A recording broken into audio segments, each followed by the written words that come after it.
আপনার বিরুদ্ধে আপনার প্রাক্তন স্ত্রী সুজাতা মণ্ডল তৃণমূলের প্রার্থী, কি বলবেন? বলি, রাজনৈতিক ব্যক্তিত্ব দাঁড়ালে খুব ভালো লাগতো। প্রথমে হরকালী পুতিয়ারকে আমি আহ্বান জানাবো আবার বিজেপিতে আসার জন্য। যে উদ্দেশ্য নিয়ে হরকালীতে আপনি গিয়েছেন সেই উদ্দেশ্যটা সফল হলো না, আমি আপনাকে স্বাগত জানাই।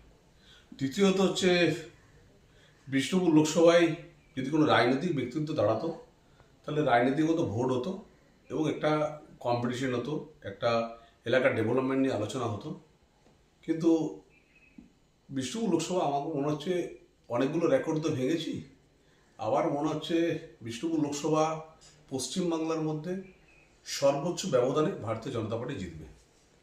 2019 সালে আপনি লোকসভায় ঢুকতে পারেন। আমি আপনাকে একটা কথা বলি, এই কথাটাই আপনাকে বলছি, বিষ্ণুপুর লোকসভা ভারতীয় জনতা পার্টি ক্যান্ডিডেট হিসাবে বা কর্মী হিসাবে